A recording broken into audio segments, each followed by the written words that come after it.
Hello, welcome back my YouTube family and all student. तो कैसे हैं आप सभी? आई होप सभी बहुत अच्छे से होंगे और सभी अपनी बहुत अच्छे से तैयारी भी कर रहे होंगे। तो स्वागत है आपका आपके प्यारे यूट्यूब चैनल अभिलाषा स्टडी एकेडमी पर। तो कैसे हैं स्टूडेंट? तो जैसे कि आप सभी को पता है कि हमने एक नई सीरीज शुरू की है जो हम करने वाले हैं डेली करंट अफेयर्स की फॉर्म में। और हमने आपके लिए करंट अफेयर स्टार्ट कर दिया है जिसको हमने नाम दिया टारगेट सीरीज, क्योंकि ये हमारे एग्जाम को टारगेट करने के लिए बहुत ही हेल्पफुल होने वाली है। स्टूडेंट, आपने कल की क्लास कर ली होगी आई होप। आप अगर आपने नहीं की है तो प्लीज़ आप चैनल पर विजिट करके इसको क्लास को कर लीजिएगा। आपको क्लास करने का बहुत ही फायदा लगेगा, क्योंकि हम जो क्लास कर रहे हैं वो अपने एग्जाम के पॉइंट ऑफ व्यू से कर रहे हैं।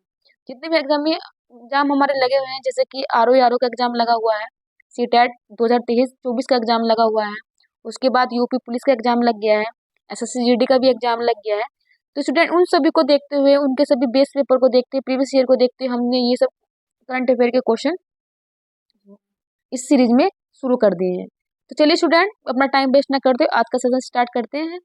तो आज है हमारा डेली करंट अफेयर 2023-24। आज हम 26/12/2023 से करंट अफेयर करने जा रहे हैं। सीरीज का नाम है हमारी टारगेट सीरीज। जो हम क्वेश्चन करने वाले हैं क्वेश्चन आंसर की फॉर्म में होंगे, रैपिड रिवीजन होगा, अति महत्वपूर्ण सवाल होंगे और वो भी व्याख्या सहित होंगे। तो चलिए स्टूडेंट, देखते हैं आज हमारी स्क्रीन पर पहला क्वेश्चन क्या है।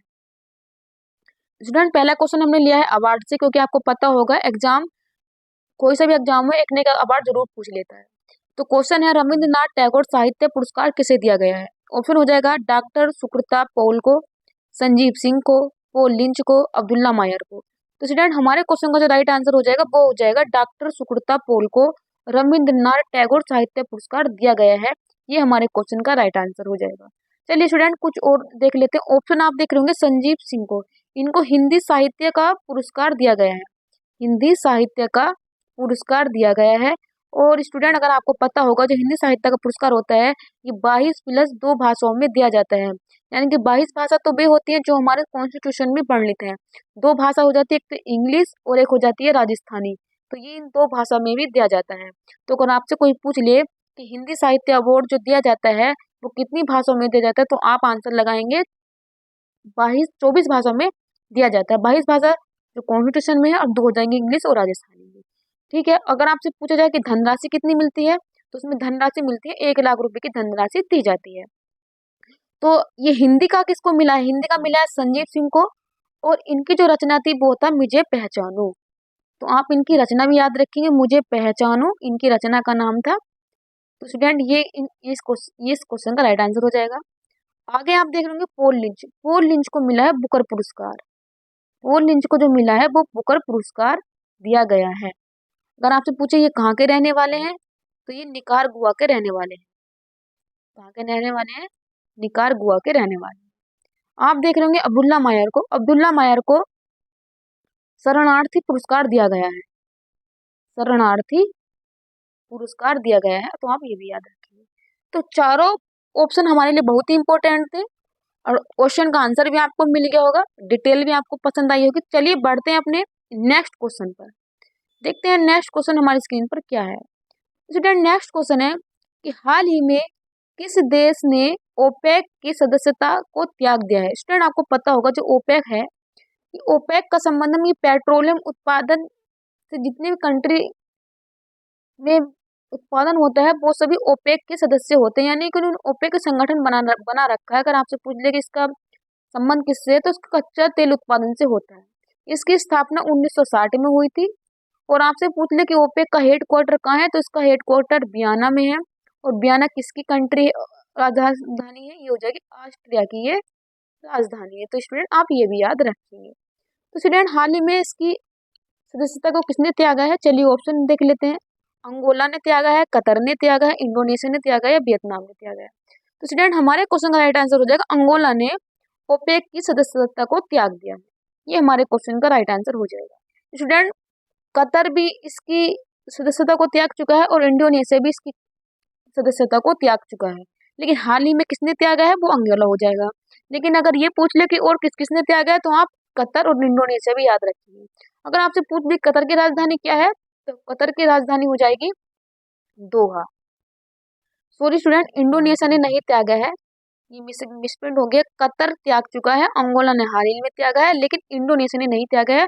हाँ, इक्वाडोर ने त्यागा है। किसने त्यागा है? इक्वाडोर ने त्यागा, जिसकी राजधानी क्या है? क्वांटो। क्वांटो इसकी देश की राजधानी है, तो आप ये याद रखिए। सॉरी, मुझे याद आ गया। और वियतनाम को आपको पता होगा कि भारत ने 4 साल का जो उस पर बैन लगाया था उसको खत्म कर दिया। अब हमने यहाँ से में कच्चा तेल को आयात करने की अनुमति दे दी है। तो चलिए स्टूडेंट, बढ़ते हैं आज के थर्ड क्वेश्चन की तरफ, जो हमारी स्क्रीन पर इस प्रकार है। थर्ड क्वेश्चन है कि पाट मित्र एप्लीकेशन किसके द्वारा शुरू की गई है? रक्षा मंत्रालय के द्वारा, विदेश मंत्रालय के द्वारा, कपड़ा मंत्रालय के द्वारा या संचार मंत्रालय के द्वारा? स्टूडेंट, हमारे क्वेश्चन का राइट आंसर हो जाएगा कपड़ा मंत्रालय के द्वारा पाट मित्र एप्लीकेशन को शुरू किया गया है। यानी कि कपड़ा मंत्रालय के द्वारा ये पाट मित्र का हो जाए। पाट का आपको पता होगा, पाट का मतलब होता है कपड़ा। कपड़ा को पाट से जोड़ देंगे, तो आप यहाँ से याद करना, पे और पे, यहाँ से क्या है? पड़ा और पटा, आप यहाँ से इसको याद कर सकते हैं। इसको हम टेक्सटाइल मिनिस्ट्री भी बोलते हैं। टेक्सटाइल मिनिस्ट्री भी इसको कहा जाता है। तो टेक्सटाइल पार्क, जो पार्क का संबंध भी कहाँ से होता है? वो भी कपड़ा मंत्रालय से होता है। चलिए स्टूडेंट, देखते हैं नेक्स्ट क्वेश्चन। नेक्स्ट क्वेश्चन है कि राष्ट्रीय किसान दिवस मनाया जाता है 23 दिसंबर, 25 दिसंबर, 26 दिसंबर, 22 दिसंबर। तो स्टूडेंट, हमारे क्वेश्चन का राइट आंसर हो जाएगा 23 दिसंबर को राष्ट्रीय किसान दिवस मनाया जाता है। और ये जो किसान दिवस मनाया जाता है, ये चौधरी चरण सिंह के हैप्पी बर्थडे के उपलक्ष्य में मनाया जाता है, इनकी जयंती के दिवस में मनाया जाता है।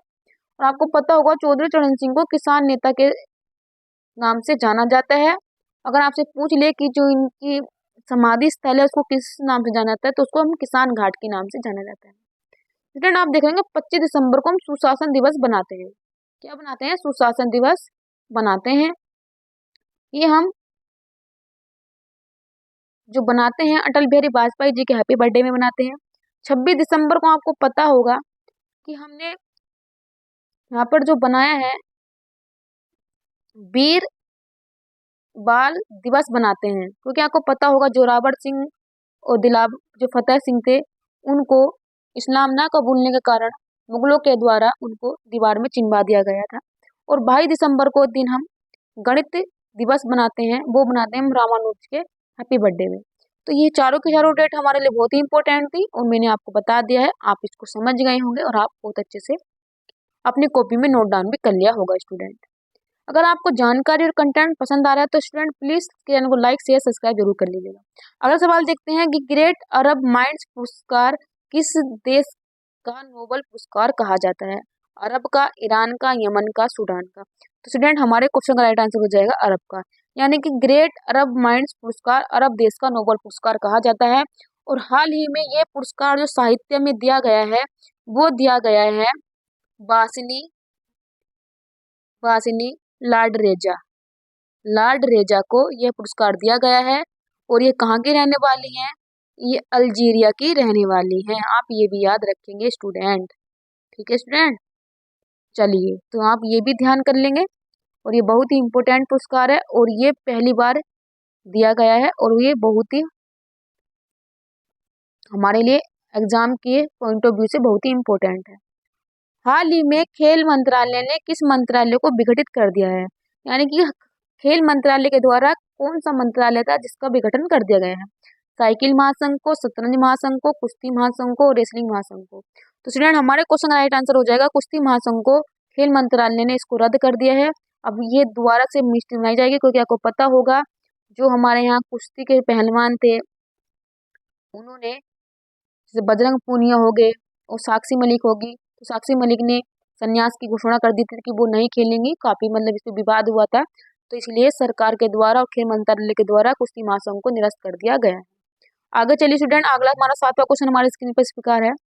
दक्षिण पूर्वी एशिया की पहली हाई स्पीड ट्रेन बहुस का शुभारंभ हुआ है। बहुस का शुभारंभ हुआ है लाओस में, थाईलैंड में, वियतनाम में, सॉरी इंडोनेशिया में और तिमोर लिस्ते में। तो स्टूडेंट, हमारे क्वेश्चन का राइट आंसर हो जाएगा इंडोनेशिया में दक्षिण पूर्वी एशिया की पहली हाई स्पीड ट्रेन जिसका नाम है हुविस का शुभारंभ किया गया है। स्टूडेंट, अगर आपसे पूछ ले कि ये शुभारंभ किस देश की सहायता से किया गया है, तो वो किया गया है चीन से। अगर सहायता पूछा किस देश ने की है, चीन ने, और कहाँ पर हुआ है, इंडोनेशिया। तो आप इस क्वेश्चन का राइट आंसर लगाएंगे। स्टूडेंट, आपको पता होगा आसियान में 11वां सदस्य देश बनने वाला कौन सा देश था? वो था तिमोर लिस्ते, जिसकी राजधानी क्या है? दिल्ली इसकी राजधानी है। अगला क्वेश्चन नंबर 8 हमारी स्क्रीन पर इस प्रकार है कि मोहम्मद मुर्जू किस देश के नए राष्ट्रपति बने हैं? सूरीनाम के, मालदीव के, कतर के, युगांडा के। तो स्टूडेंट हमारी जो राइट आंसर हो जाएगा वो हो जाएगा मालदीव। मोहम्मद मुर्जू मालदीव के राष्ट्रपति बने हैं। और आपको पता होगा हाल ही में मालदीव ने भारत के साथ जो जल विज्ञान समझौता था उसको इन्होंने जल विज्ञान समझौते को वापस कर लिया है, यानी कि भारत और मालदीव के बीच जो जल विज्ञान समझौता हुआ था वो अब निरस्त हो गया है, खत्म हो गया है। क्योंकि आपको पता होगा जो मोहम्मद मुर्जू है ये भारत के विपक्षी हैं, यानी कि ये भारत के विपक्ष में रहते हैं, इसलिए इन्होंने जब ये सरकार में आ गए हैं तो इन्होंने ये समझौता रद्द कर दिया है। और अगर आपको पता होगा तो ये किसकी साठगांठ में रहते हैं? ये चाइना चीन चमगादड़ की साठगांठ में रहते हैं, यानी कि उसकी गोद में बैठे हैं। उसने उन्होंने इसके कान भरे और इन्होंने आके भारत से अपना रिश्ता खराब कर लिया। बट कोई बात नहीं, आएंगे जल्दी, ठोकर खाएंगे, फिर से भारत के पास आएंगे।